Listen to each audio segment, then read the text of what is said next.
मेरा नाम अब्दुल आरिफ। सर, आज मीटिंग हुई है, इसका लब्बे-लुबाब क्या है? आज की हमारी इस मीटिंग का लब्बे लुबाब जो है आइम्मा के मसाइल हैं और वक्फ बोर्ड के मसाइल भी हैं। क्योंकि वक्फ बोर्ड के मसाइल पिछले 50 साल से 70 साल से जो ठंडे बस्ते में चले जाते थे या उनके ऊपर कोई अमल नहीं होता था, चाहे वो आइम्मा के ताल्लुक़ से हो या प्रॉपर्टी के ताल्लुक़ से हो या मसाजिद के ताल्लुक़ से हो, इन तमाम मसाइल को लेकर हमने आज की अपनी मीटिंग बुलाई है कि आइम्मा के मसाइल को हल किया जाए। और बहुत सी मसाजिद ऐसी हैं कि जहाँ नामनिहात कमेटियाँ बनी हुई हैं, वो आइम्मा को परेशान भी करती हैं और उनका मसाजिद से कोई लेना देना नहीं है।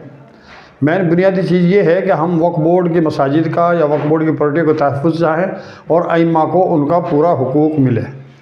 जो जायज़ मकासद हैं उनके, जो जायज़ मांगे हैं, उनको पूरा किया जाए। चाहे वो तनख्वाह से ताल्लुक़ है, चाहे वो फैमिली के रिहाइश से ताल्लुक़ है, चाहे उनके बच्चों की तालीम का मसला है, और भी बहुत सारे मसाइल हैं। क्योंकि इमाम जो है वो 24 घंटे का पाबंद होता है। 2 घंटे को चले जाएगा, 3 घंटे को चले जाएगा, इसमें कोई काम नहीं कर सकता वो। क्योंकि नमाज़ों के औक़ात ख़ास तौर से ज़ोहर और इशा के बीच में थोड़ा थोड़ा वक्फ़ा होता है। तो एक इमाम जो है ना 24 घंटे का पाबंद है वो दूसरा कोई काम कर भी नहीं सकता। इसलिए आज के दौर में जो वक्फ बोर्ड हमको तनख्वाह दे रहा है वो महंगाई के लिहाज से बहुत ही कम है, ना के बराबर है वो। आज हम महंगाई को देखें, हालात को देखें, और फिर आइम्मा के बच्चे हैं, उनकी ज़रूरियात भी हैं, तालीम का मसला है, कपड़े का मसला है, सर्दी गर्मी के अंदर बहुत सारे मसाइल पैदा होते हैं, बीमारी का मसला है। इन तमाम मसाइल को लेकर आज की हमारी मीटिंग हुई है। तो आज की मीटिंग के आगे अगर कोई आपकी वक्फ नहीं सुनता तो अगला स्टेप क्या होगा आपका? देखिए, अभी तो फ़िलहाल हमने जो सुझाव अपनी कमेटी में रखे हैं, इनके लेकर हम वक्फ बोर्ड में जाएंगे।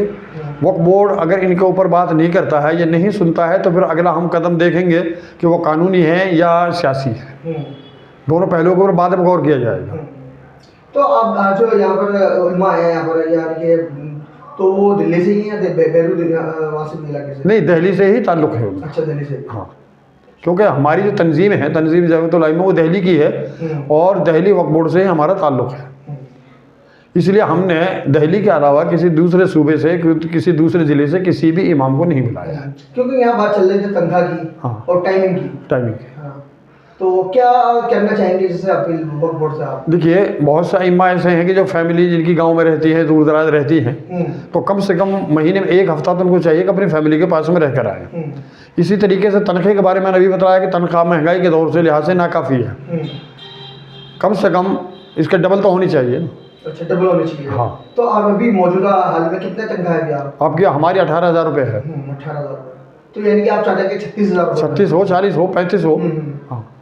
आज हमारी मीटिंग के 2 एजेंडे थे। एक तो हमारे आइम्मा के मसाइल पर गुफ्तगू थी, और दूसरे जो वक्फ का जो मसला चल रहा है पोर्टल पर रजिस्ट्रेशन कराने का, उसकी बेदारी के लिए जो मुस्लिम पर्सनल लॉ बोर्ड और जमीयत उलमा हिंद ने अपील की है, और दीगर आइम्मा मसाजिद और बहुत सारे जो सरकर्दा शख्सियातें अपील कर रहे हैं। तो हम भी ये दरख्वास्त करते हैं कि हुकूमत वक्त ने जो वक्त तयन किया है उसमें पूरा करने की कोशिश करें, और जिनके पास कागजात हैं वो अपने कागजात को पोर्टल पर डालें, और जिनके पास रिकॉर्ड नहीं है वो इस बात को सरदस्त अपने अरबाबी ज़िम्मेदार से, जो वक्फ के यानी किसी प्रॉपर्टी के मुतवल्ली हैं या किसी मस्जिद के कमेटी के सदर हैं, सेक्रेटरी हैं, या फिर जो है वक्फ बोर्ड है, वहाँ जाकर अपनी बात रखें। और इसके अलावा जो तंजीम है मुस्लिम पर्सनल लॉ बोर्ड और जमीयत उलमा हिंद, इन सब ने रहनुमाई हासिल करें।